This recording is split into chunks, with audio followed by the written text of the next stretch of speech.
Hey guys! Welcome back again sa aming channel. So for today's video guys, gumawa kami ng mga simpleng breeding pen lang kasi nga kailangan namin kasi yung mga breeders namin ng mga pure is kailangan nang ma-separate sila from native. Gumawa kami ng breeding pen out of yung dating tindahan namin. So yun yung gagawin namin na breeding pen. So ipapakita ko rin yan sa inyo. And yung gumawa is of course si Bayaw na naman, siya yung gumawa ng ating breeding pen. So ngayon pupunta tayo doon para ipakita ko sa inyo kung ano yung before na mukha ng aming tindahan.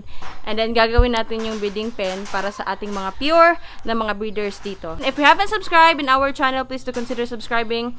Do like this video and share this to your friends. And do comment down below kung meron pa kayong mga katanungan regarding sa video na to. And guys, nandito tayo sa tindahan namin dati. So actually, ito lang yung tindahan dati. And then bodega tong dito na ginawang breeding pen. So yung dito, plano din namin yan or gawing breeding pen then soon. So kailangan kasi sa breeding pen, at least naaarawan. So ang nangyari kasi dito is hindi siya masyadong maliwanag or ang dilim-dilim pa. So ganyan, nakita nyo naman yan sa mga videos namin. Diyan banda yung lumilimlim sila. And then yung mga dito, ayan yung dyan. So lumang tindahan kasi to guys. Yan, mapapansin nyo naman kasi nga meron siyang mga screen na ginamit dati para maging tindahan. And then of course yung takip ng tindahan namin before. Ayan, so hindi na muna namin to gagalawin. Yung bodega na muna. Ayan. Kung napapansin nyo guys, ayan yung daming nakalagay kasi dyan before. So eto na yun. Na-transfer ko na lang din ito doon sa taas ng bahay. Sa susunod na lang para at least wala tayong kalat dito. Ayan, out of yung mga materials lang guys is kung ano yung makita lang dito kasi nga walang budget. Kasi madalian lang to kasi nga yung mga breeders namin kailangan nang ma-separate sila o yung mga pure namin na Shamo kailangan nang ma-separate sila dun sa mga natives na naka-range lang. Ito, yung mga kalakat na nandun dati, dyan din lagay dati.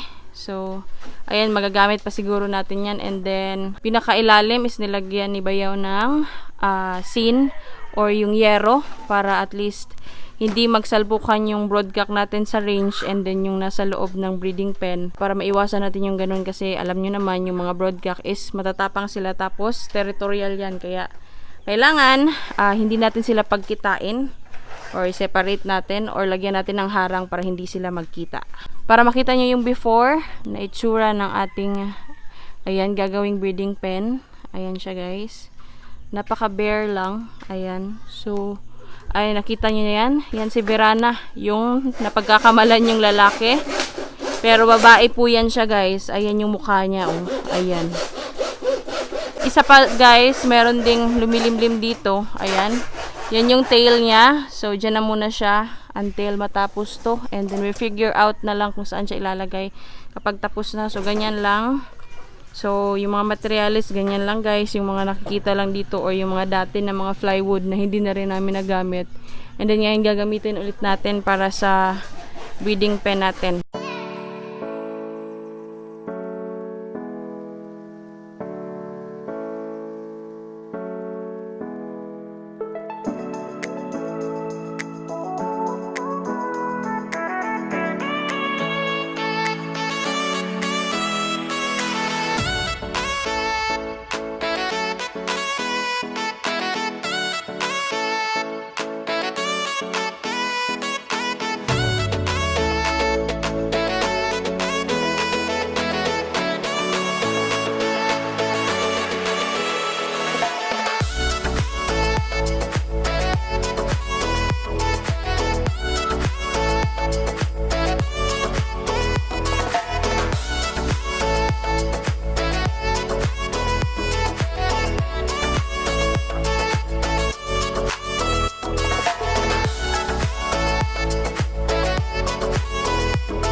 So, ayan guys, yan na yung progress mula kanina.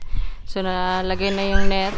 Yung net namin na luma na din. Ayan, pinag-ano lang. Talagang ginamit lang para sa ating breeding pen. So, nalagyan na ng net. And then, gagawa ako ng video guys kung ano yung kahalagahan, kung bakit kailangan natin na open or at least naaarawan yung ating breeding pen. So, gagawa ako ng video niyan sa susunod.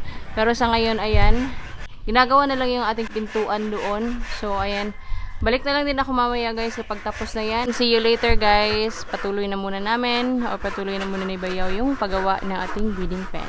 Hi guys! Nagbabalik ako muli para i-update sa inyo kung ano yung progress ng ating breeding pen. Actually, hindi pa siya talaga tapos kasi ang ginawa lang ni Bayaw is nilagyan niya ng mga harang doon sa ating mga itlugan and then lalagyan na lang namin ng mga ganyan. Kung makikita niyo sa likod ko, ayan.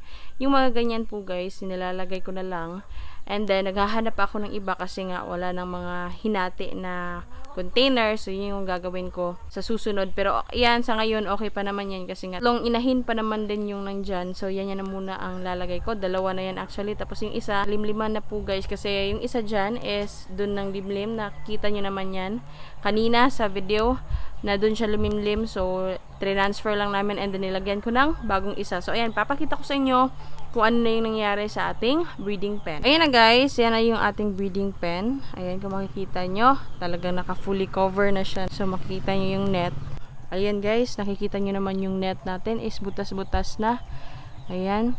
So, yung mga butas, we made sure na sa ibabaw lang yan. And then yung sa baba, dapat dito banda is walang mga butas. Though meron dito, pero maliliit lang. Ayan, hindi gano'ng kalaki. At least, ayan, hindi sila makakalabas. So, ayan yung nangyari. Nilagyan yung mga dito sa baba kasi nga, yun ang purpose natin. Kapag may broadcock dito, tapos nandoon si Zoro, eh, hindi sila magsasalpukan kasi nga hindi sila magkikita. So, ayan yung dapat nating tandaan kapag mag-breeding pen din tayo or gagawa tayo ng breeding pen. Kailangan may mga ganito guys sa ilalim para hindi magkita ang ating mga broadcock na nasa labas at saka nasa loob. So, ayan guys, eto naman yung ating pintuan papunta sa breeding pen natin. Ayan, so pataas. So, sa ibabaw naman guys, kahit mga ano lang, materialis lang na mga, ayan, pinagtagpi-tagpi lang talaga para hindi talaga sila makarabas. So, pag open naman, ganyan lang. And then, makikita na agad natin. Ayan, may pagkain sila dyan guys. Actually guys, hindi pa ito tapos kasi nga lalagyan pa ito ng buhangin. Pero sa ngayon, makikita nyo naman. So, ito yung sinasabi ko guys na nilagyan lang ni Bayaw ng mga ganito and then lalagyan lang namin ng ganyan. So, dito, mga dalawang partition pa to kasi nga malapad pa naman. Ayan. So, ayan yung isa natin gagawin. So, yan yung inahin na sinasabi ko guys is dito yan nung nakaraan. So, nilagyan kasi ni Bayaw din dyan ng harang. Kaya ang nangyari is transfer namin siya dito para hindi siya madistorbo. Nilagyan din ng harang ni Bayaw parang yung ating itlog or yung ating ganyan lalagyanan ng mga itlog is hindi mapunta sa baba or malaglag sa baba. Si Zoro pa lang guys kasi si Zoro is Shamo siya. And then ito Brazilian Shamo din to, si Mira. And then, ito naman si Verana, Shamo din.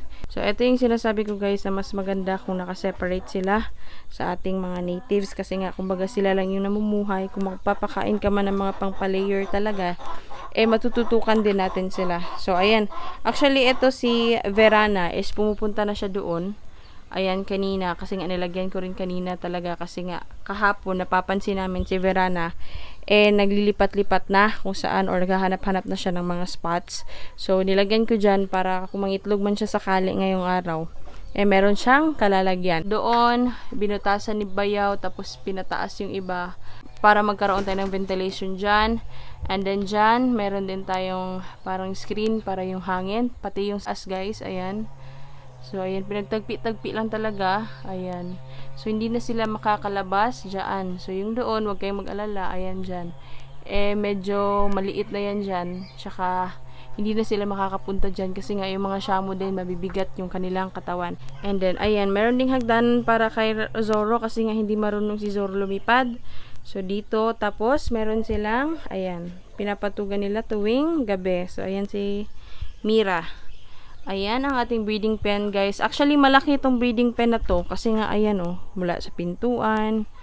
Ayan, may mga itlugan dyan. So hindi pa talaga siya tapos guys. And ang laki-laki ng breeding pen na to. So ayan, tapos dito Ganyan. Ayan, tapos pintuan ulit. So, ang laki-laki talaga niya, guys. Yung space niya, oh. So, yan yung maganda, guys, na dapat natatamaan ng araw or maliwanag talaga. Yan, guys, so sinasabi ko na dyan sila bumababa, tapos pumapataas kasi yan yung ginawa namin hagdanan kasi nga si Zoro, of course, hindi siya marunong masyadong lipad kasi nga yung wings niya rin is hindi pa masyadong fully recovered. Ginawa namin talaga sila ng hagdanan. Yun guys, nakita niyo na yung aming breeding pen. So, yun yung ating video today. Pero hindi pa ito tapos. Lalagyan ko pa siya ng buhangin sa ilalim. And then, update ko na lang din kayo kapag meron nang nangitlog dito. Pag nalagyan na namin ng buhangin, isa-separate video ko na lang yan. Ibigyan ko kayo ng update sa susunod po guys. Kung naging maganda ba ang resulta ng paggawa natin ng breeding pen. Kung meron ba itong naikabuti. Kung meron ba naging magandang resulta. Yan, nandyan sila Zoro at saka si Mira. Sa ngayon sila na muna kasi nga si Rema is nasa range pa. Pinapabalik pa namin yung kanyang katawan dati, which is kung pwede na siyang mag-lay ng egg. Don't worry kung sa range meron mga nagsasabi na wala nang broodka kasi nga si Rapido nasa sikitan. Zoro naman isa sa breeding pen na meron kaming isa pang broodka guys na hindi ko pa nare-reveal sa inyo or nakita nyo na siya pero hindi ko pa napakilala sa inyo. So abang kayo sa susunod na video guys, yan yung aking gagawin sa mga breeders namin na nasa range na rin. So, ayun guys, sana nagustuhan nyo yung video natin and sana may natutunan kayo and sana makapag-share pa kami sa inyo sa susunod na mga videos at sana again, i-consider nyo i-like ang aming videos, i-comment nyo kung ano yung mga katanungan nyo regarding this video, i-share nyo sa mga kakilala nyo na kung saan makakatulong din sa kanila. Do subscribe in our channel guys and hit the notification bell para at least notified kayo kapag meron kami mga videos na ilalabas in our channel. And ayun guys, ang aming video dito is based on our experience lang. Maring makatulong sa inyo and then nasa inyo rin yan kung i-apply nyo sa inyong range kasi sa amin based on our experience ang ginagawa namin dito guys, nasa inyo kung susubukan nyo. Pero ayun, thank you for watching and peace out everybody. Goodbye!